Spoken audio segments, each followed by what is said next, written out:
At 9:30 p.m. on December 14th, 1986, Marine Sergeant Clayton Lonetree walked up to the CIA station chief at a Christmas party in the U.S. ambassador's residence in Vienna, Austria. 25 years old, 4 years in the Marine Corps, embassy security guard with top secret clearance, access to everything. He had rehearsed this moment for days. Standard procedure said report nothing. Keep moving. Hope it blows over. He did the opposite. I need to tell you something, Lonetree said, about Moscow. The CIA officer looked at him. A Marine guard approaching at a diplomatic party. This was unusual. I gave information to the KGB.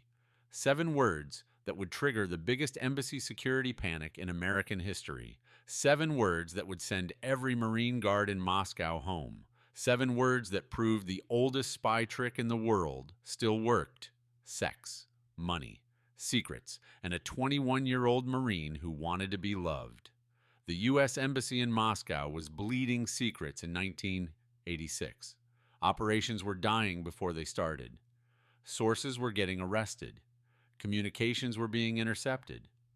Someone was talking, but it wasn't a CIA officer. It wasn't a State Department diplomat. It wasn't a defense intelligence analyst. It was a kid in a dress blue uniform standing post at the front door. Marine security guards had protected American embassies for 38 years without a single known breach. They were supposed to be incorruptible, young, disciplined, patriotic, background checked, polygraphed, trained to resist exactly what the KGB was about to do to Clayton Lonetree. The KGB knew something the Marine Corps didn't want to admit. Lonely young men far from home will do stupid things for pretty women.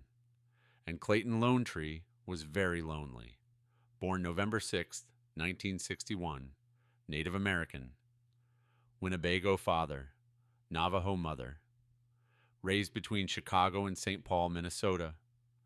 Difficult childhood. Parents divorced. Moved between homes. Struggled with identity. Joined the Marines in 1980. Found structure. Found purpose. Found a family. Smart. Disciplined. Ambitious. He wanted to be the first Native American Marine general. He told everyone. In 1984, the Marine Corps gave him the assignment that would change everything. Moscow. The assignment every Marine Guard wanted. Glamorous. Important. High visibility. Embassy duty in the most dangerous city in the world. Guard the U.S. Embassy while the Cold War burned hot. Watch the KGB watch you. Stand post knowing Soviet intelligence studied every move. Marine guards in Moscow were warned about it constantly. The KGB will try to recruit you. They will use women. They will use money. They will use blackmail. They will offer friendship. They will exploit every weakness. Do not socialize with Soviet nationals. Do not date local women. Do not accept gifts. Do not go anywhere alone. Report all contacts immediately. Every Marine Guard was briefed on this. Every guard signed acknowledgement. Every guard understood the stakes. Clayton Lonetree arrived in Moscow in March 1984. 23 years old. Clean record, secret clearance. Ready to serve his country in the most sensitive post the Marines offered. He lasted 20 months before the KGB owned him. Moscow in 1984 was a surveillance state beyond American imagination. The KGB watched everything, photographed everyone, recorded every conversation, followed every diplomat. The U.S. Embassy was the most watched building in the Soviet Union. Marine guards couldn't walk to the metro without KGB surveillance teams documenting it, couldn't buy groceries without it being noted, couldn't talk to anyone without a file being opened. The KGB knew everything about the Marines guarding the embassy. Ages, hometowns, family situations, financial problems, relationship status, every letter they sent home, every phone call they made, every moment of loneliness they showed. And in 1985, the KGB identified their target. Clayton Lonetree, lonely, isolated, ambitious, no girlfriend, no family in Moscow, spending weekends alone in the Marine barracks, writing letters home that got no replies. Perfect. The KGB already had someone working at the U.S. Embassy, someone young, beautiful, sophisticated, someone who could talk to a lonely Marine without raising suspicion. Her name was Violetta Sena, 25 years old, translator at the U.S. Embassy, gray eyes, elegant, spoke perfect English, hired by the Soviet Foreign Ministry to work inside the American compound, which meant she was KGB. Everyone at the embassy knew Soviet nationals working there were KGB informants. It was accepted, unavoidable. You couldn't staff an embassy in Moscow without hiring Soviets. You just didn't tell them anything sensitive. But Marine Guards saw Soviet employees every day, in the halls, at the reception desk, during events, and sometimes at the Marine Corps birthday ball. November 10th, 1985, the annual Marine Corps ball at the U.S. Embassy in Moscow. Every Marine Guard in dress blues, celebrating 210 years of Marine Corps history. Diplomatic guests, embassy staff, and Soviet nationals who worked at the embassy, including Violetta Sena. Sergeant Clayton Lonetree saw her across the room. He'd seen her before, at work, in passing. Beautiful, unattainable, way out of his league. But at the ball, she smiled at him. Then she walked over. "You're Sergeant Lonetree, aren't you?" He was surprised she knew his name. They talked. She was charming, interested. Asked about his family, his background, his Native American heritage.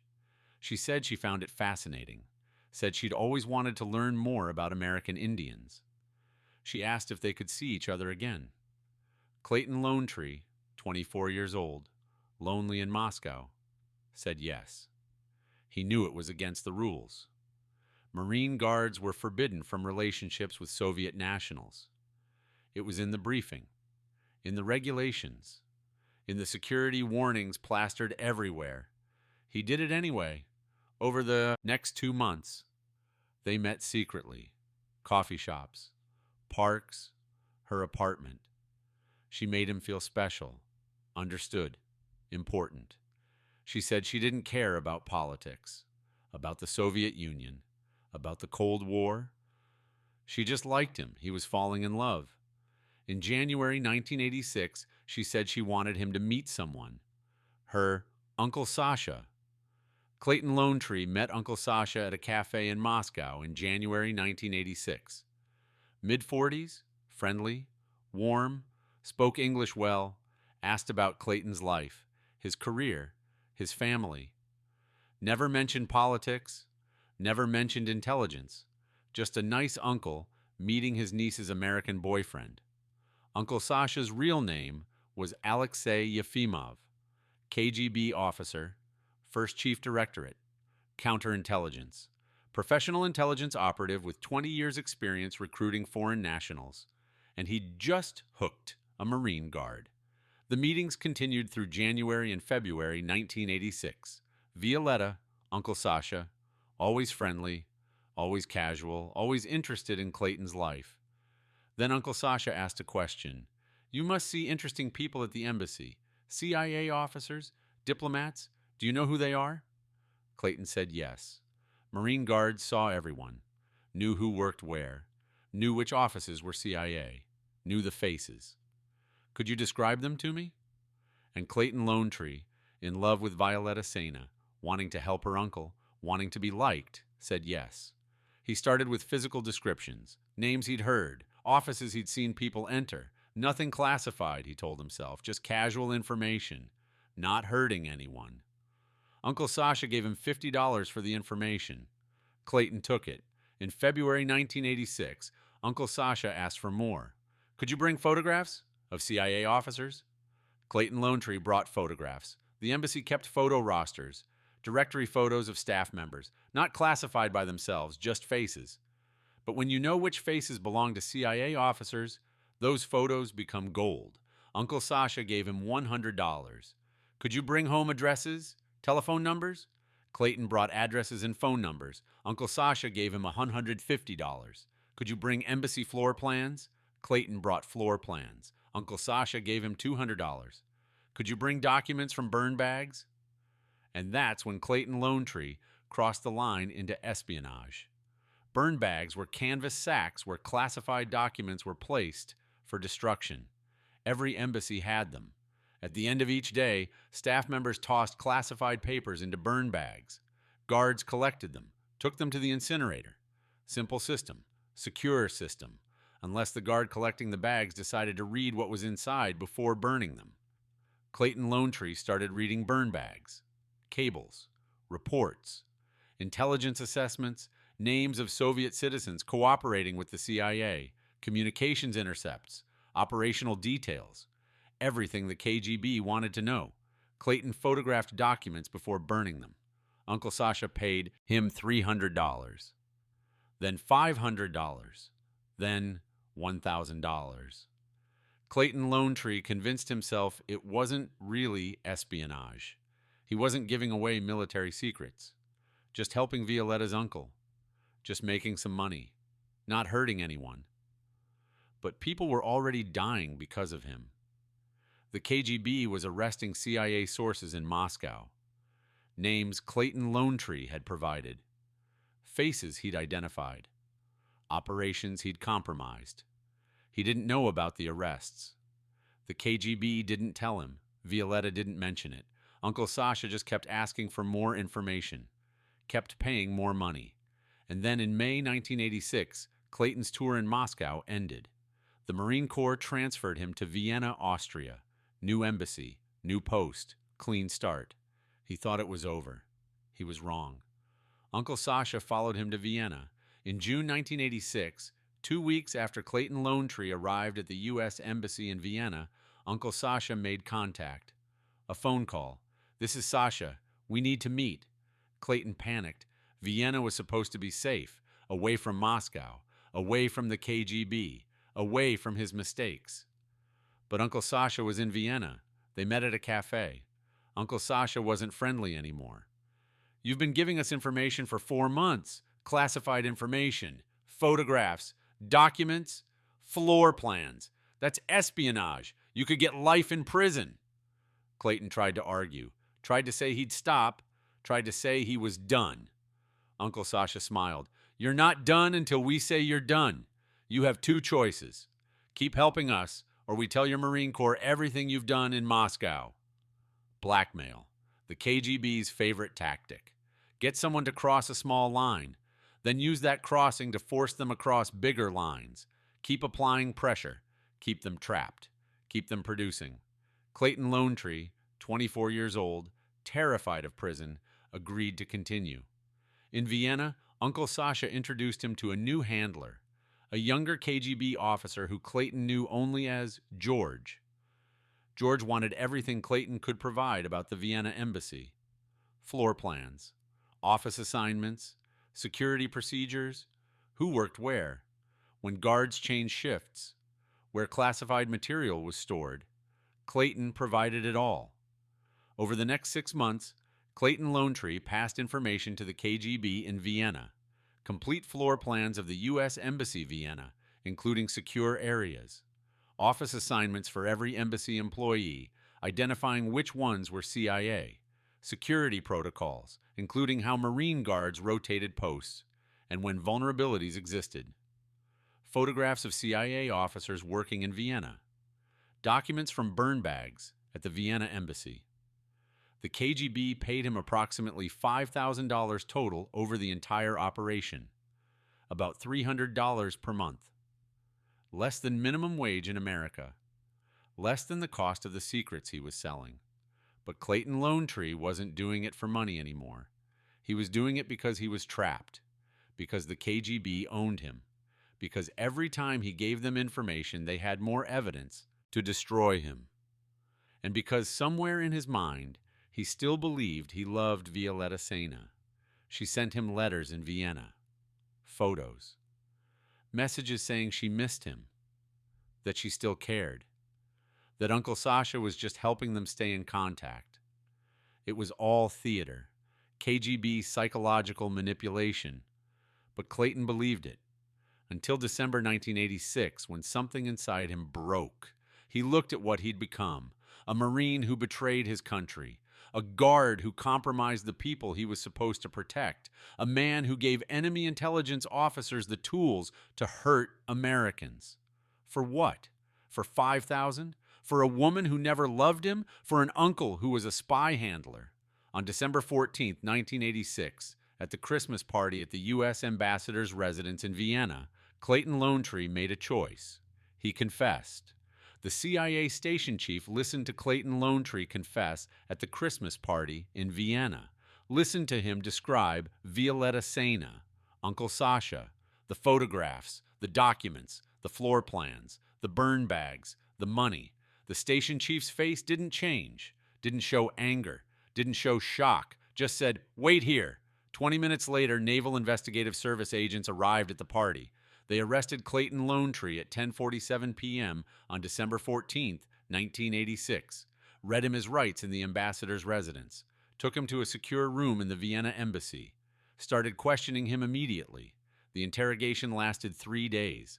Clayton told them everything.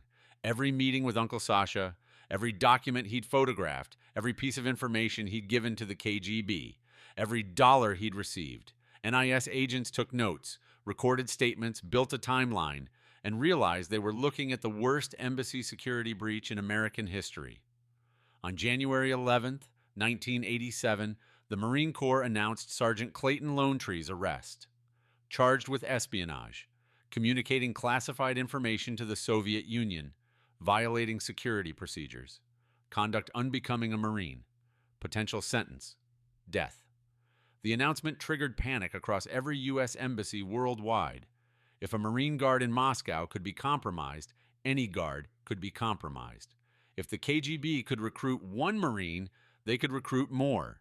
If Clayton Lonetree had been giving information since 1986, how much damage had been done?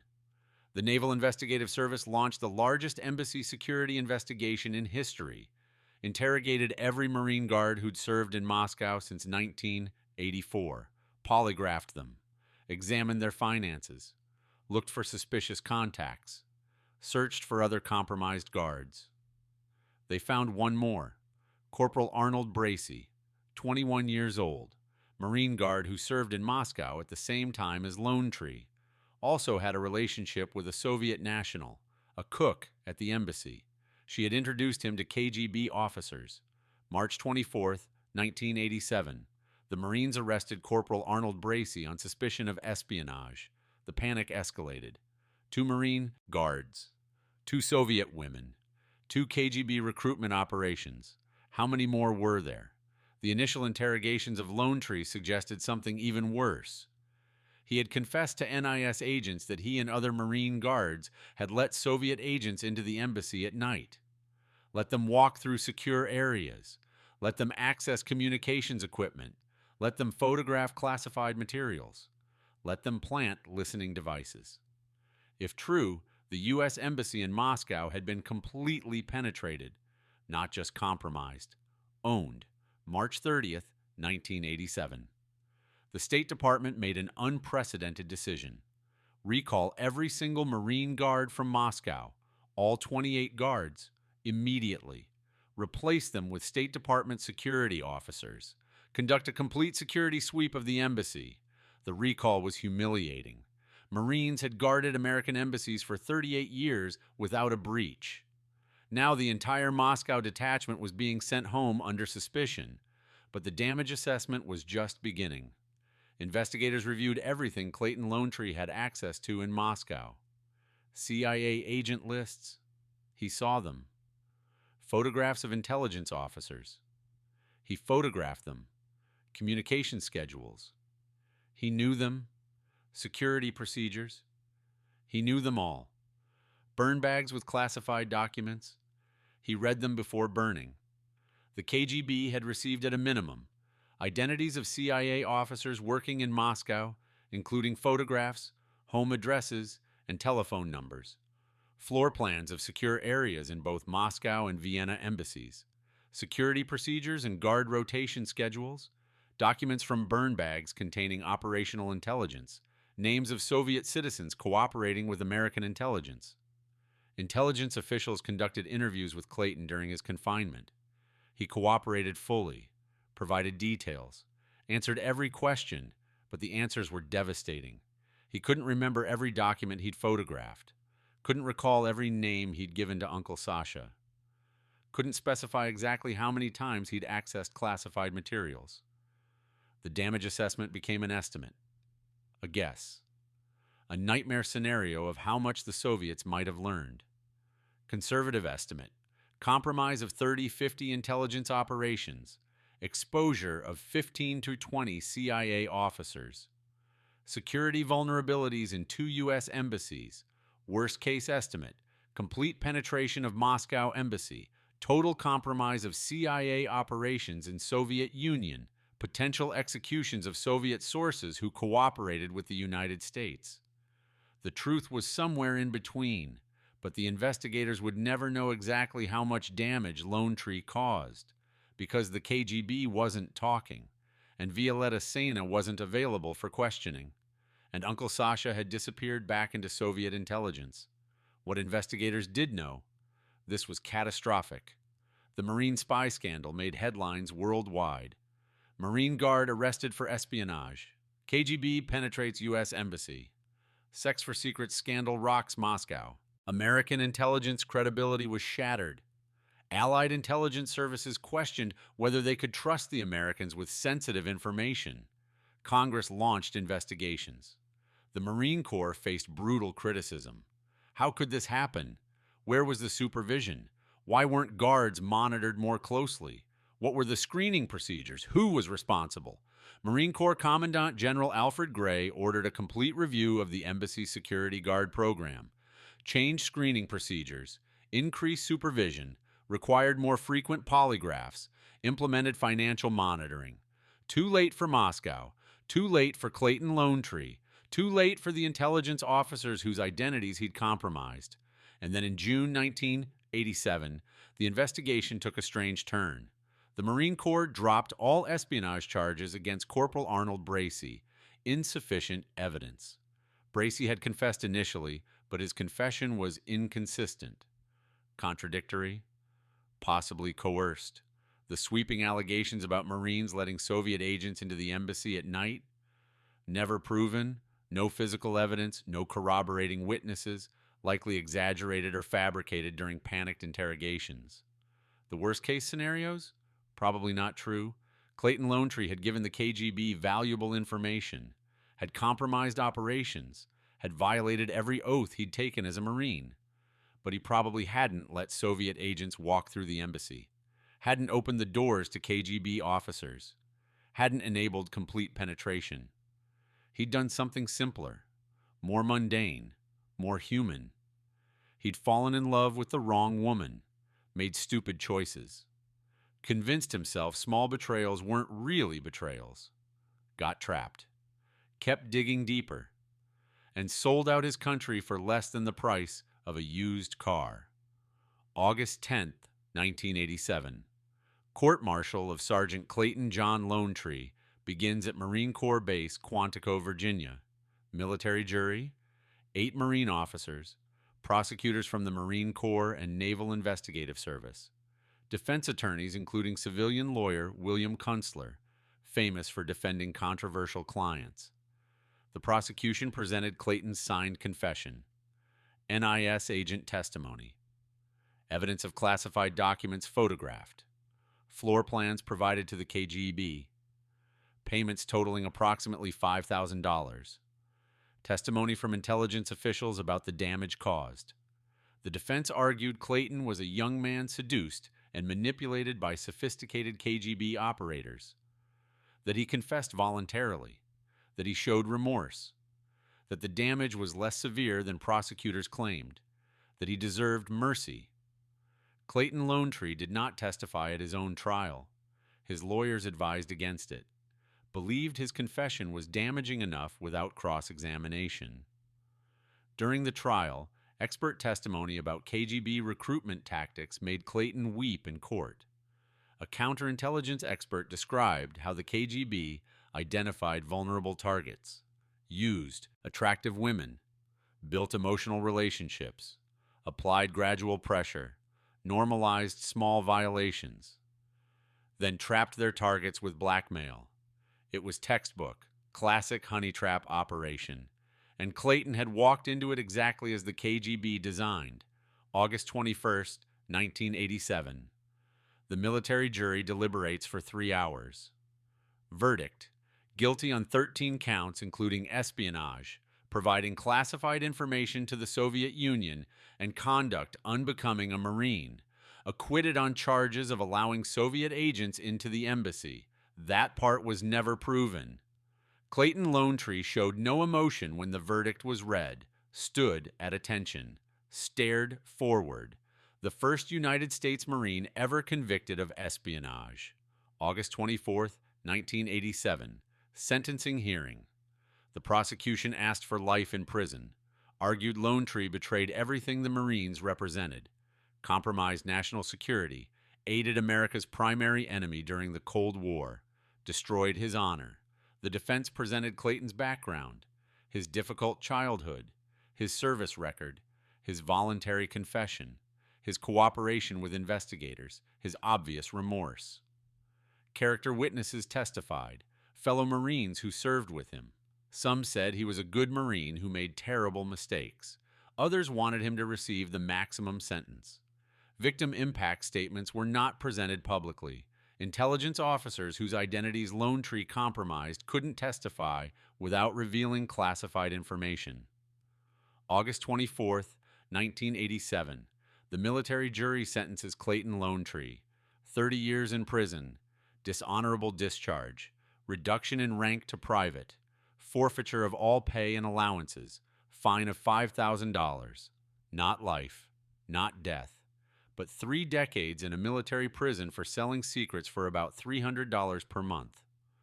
Clayton was taken immediately to the U.S. disciplinary barracks at Fort Leavenworth, Kansas. Maximum security military prison, where military prisoners convicted of serious crimes served time. Cell and segregation unit. 23 hours per day in a single cell. 1 hour for exercise. No contact with other prisoners initially. Considered high risk due to the nature of his crimes. Other military prisoners hated spies. Traitors. Clayton needed protection from fellow inmates who saw him as the worst kind of criminal.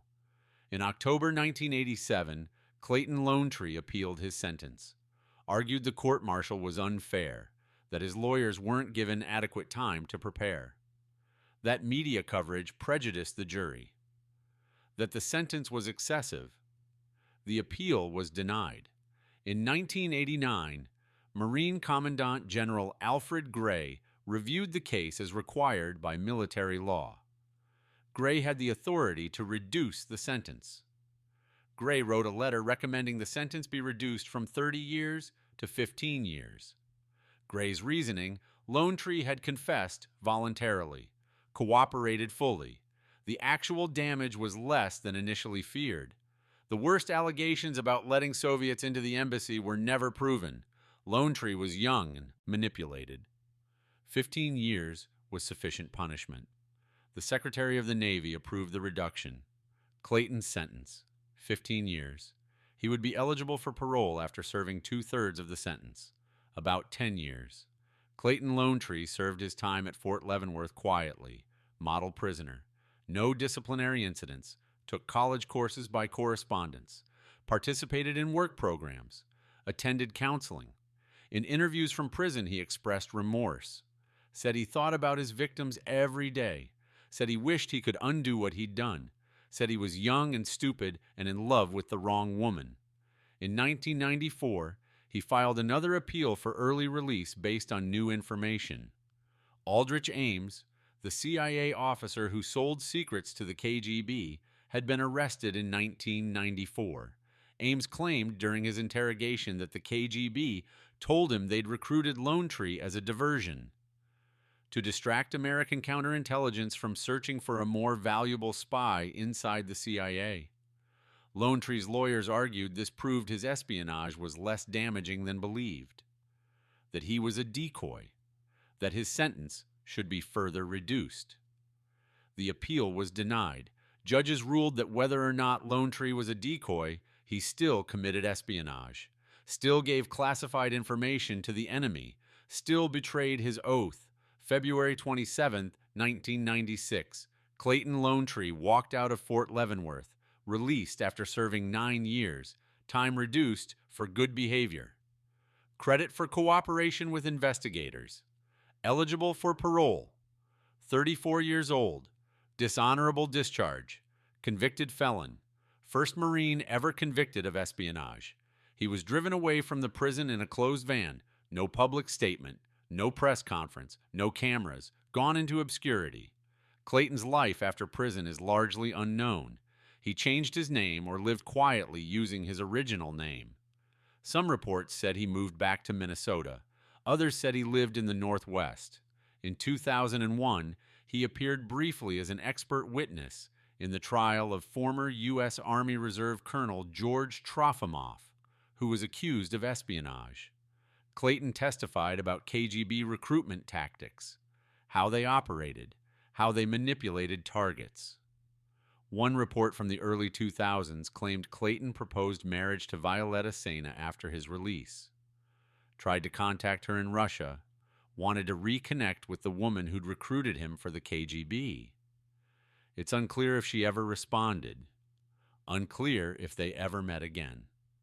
Unclear if she was even alive, or if Violetta Sena was a complete fabrication by the KGB. Clayton Lonetree would be 63 years old now in 2025, possibly alive, possibly still living somewhere in America under the legacy of being the first Marine convicted of espionage. Violetta Sena disappeared into Soviet intelligence history. No records of what happened to her, no follow-up interviews, no confirmation of whether she was a real person or a constructed identity used by the KGB. Uncle Sasha, Alexei Yefimov, was a real KGB officer. American intelligence confirmed his identity, but he returned to the Soviet Union after the Lonetree operation. No information about his subsequent career or fate. Arnold Bracey, the other Marine arrested in the scandal, was never convicted. Charges dropped. He left the Marine Corps, lived quietly, gave one television interview to 60 Minutes in 1989, describing his experience being falsely accused, then disappeared from public view. The U.S. Embassy in Moscow underwent massive security renovations after the scandal. The new embassy building under construction during the scandal was found to be completely compromised. Soviet construction workers had built listening devices into the structure itself. Concrete columns with embedded microphones, steel beams containing transmitters. The building was essentially an 8-story bug. Congress debated whether to tear down the building and start over. Cost, $270 million. Eventually decided to strip the upper floors, rebuild them with American workers and American materials, and complete the building with improved security. The embassy was finally completed in 2000. 13 years late, hundreds of millions of dollars over budget, a permanent reminder of the security failures of the 1980s. Marine Security Guard program underwent complete overhaul, new screening procedures, psychological evaluations, financial background checks, restrictions on relationships with foreign nationals, increased supervision, more frequent rotations to prevent guards from being in one place long enough to be recruited. Counterintelligence training focused specifically on honeytrap operations. No Marine Guard has been convicted of espionage since Clayton Lonetree. The damage Clayton Lonetree caused remains partially classified. Intelligence officers whose identities he compromised had to be relocated. Operations he exposed had to be shut down. Sources he identified couldn't be used anymore. Soviet citizens who cooperated with the CIA faced potential arrest or execution. The exact number of people harmed is unknown. The CIA has never publicly disclosed the full damage assessment, likely because revealing it would require revealing sources and methods that remain sensitive decades later. What is known, The KGB considered the Lonetree operation a success, not because he gave them massively important secrets, but because he created doubt, made American intelligence question their embassy security, forced expensive renovations, generated negative publicity, damaged morale among Marine guards worldwide. For $5,000, the KGB got millions of dollars in damage to American intelligence operations. That's the real lesson of the Clayton Lonetree case. You don't need to recruit a high-level CIA officer. You don't need a spy with access to nuclear secrets. You just need one low-level person with access to basic information. One lonely guard, one vulnerable target, one person willing to cross a small line who can then be pushed to cross bigger lines. The Marine Corps uses the Lonetree case in security training today, shows his photograph, tells his story, describes how the KGB recruited him, explains the honeytrap tactics, teaches young Marines how to recognize recruitment attempts, how to resist manipulation, how to report suspicious contacts. Every Marine guard attending embassy security training learns about Clayton Lonetree, the first Marine convicted of espionage, the guard who fell in love, the young man who betrayed his country for a woman who probably never existed as anything more than a KGB operation. There's no memorial for Clayton Lonetree, no monument, no statue. His name appears in history books as a cautionary tale, but the intelligence officers he compromised are remembered. At CIA headquarters in Langley, Virginia, the memorial wall contains stars representing CIA officers killed in the line of duty. Some of those stars represent officers who died because their identities were compromised by spies. Whether any of those stars represent victims of Clayton Lonetree's betrayal remains classified. What isn't classified? He gave enemy intelligence officers the names and faces of Americans serving their country in the most dangerous intelligence environment in the world. He provided floor plans that showed vulnerabilities. He handed over documents that revealed operations. And he did it for less money than a used car costs. That's the tragedy of the Clayton Lonetree case. Not that he was some sophisticated spy, not that he was an ideological traitor, not that he sold nuclear secrets or battle plans. He was just a lonely kid who fell for a pretty face and couldn't figure out how to stop once he started. The KGB exploited his loneliness, his ambition, his desire to be special, his need to be loved. They gave him small tasks, paid him small amounts, built his confidence, normalized the violations, then trapped him with blackmail. Classic intelligence operation, textbook recruitment, nothing innovative, nothing creative, just patient manipulation of human weakness. And it worked, because intelligence isn't about technology or satellites or high-tech surveillance. It's about people, understanding what they want, what they fear, what they'll do when pushed, what they'll trade for money or love or approval.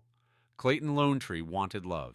The KGB gave him an attractive woman who showed interest. That was enough. For $5,000 and false promises from Violetta Sena, he gave away information that damaged American intelligence operations, that compromised people serving their country, that helped an enemy state understand vulnerabilities in American embassies. He served 9 years in prison, lost his military career, became the first Marine convicted of espionage, lives now in obscurity with a dishonorable discharge and a legacy as a traitor. The KGB officers who recruited him probably received promotions, awards, recognition for a successful operation. They moved on to other targets, other operations, other vulnerable Americans. That's why we tell these stories. Not to glorify espionage, not to make Clayton Lonetree into a villain from a movie, but to remember what happens when young people serving their country aren't prepared for the psychological warfare intelligence services use against them. Lonetree received briefings about KGB tactics. He knew the rules, he understood the risks, and he still fell for it. Because knowing about honeytrap operations in a classroom is different from experiencing one when you're 24 years old, far from home, lonely, and a beautiful woman shows interest in you. The Marine Corps failed him too. Put young Marines in Moscow without adequate supervision.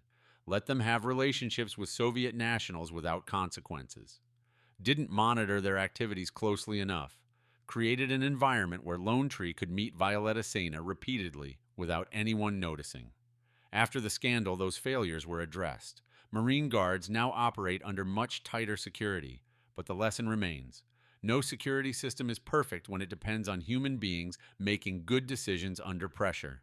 Clayton Lonetree made bad decisions, catastrophically bad decisions, but he was also a young man put in an impossible situation without adequate support or supervision, facing sophisticated intelligence officers who had decades of experience manipulating people exactly like him. That doesn't excuse what he did, but it explains how it happened, and it's why his story is still taught to every Marine Guard who deploys to an American embassy abroad. Remember Clayton Lonetree, the first Marine convicted of espionage, the guard who gave away embassy secrets for $5,000 and sex with a woman who was probably KGB, the 21-year-old who wanted to be loved and ended up serving 9 years in prison. Remember him so it doesn't happen again. If this story mattered to you, do something for me right now. Hit that like button. Every single like tells YouTube's algorithm to show this story to more people. Stories like this don't get told unless people like you make them visible. Hit subscribe and click the notification bell. We're pulling stories like this from declassified archives, court records, and forgotten files every single week. Real betrayals, real consequences, real people who paid the price for someone else's weakness. Drop a comment right now. Tell me where you're watching from. Woos, UK, Canada, India? Doesn't matter. This community is worldwide. If you served in the military or intelligence community, tell us. If someone in your family served during the Cold War, tell us. Or just type "never forget" so we know you're here. You're not just a viewer. You're part of making sure the intelligence officers whose identities Clayton Lonetree compromised aren't forgotten. You're part of making sure the next generation of embassy guards learns from his betrayal. Our community is growing stronger every day. From dozens of countries, every single one of you matters. One more thing, share this video. Text it to someone you know who's into Cold War history. Post it on Facebook, tweet it, whatever.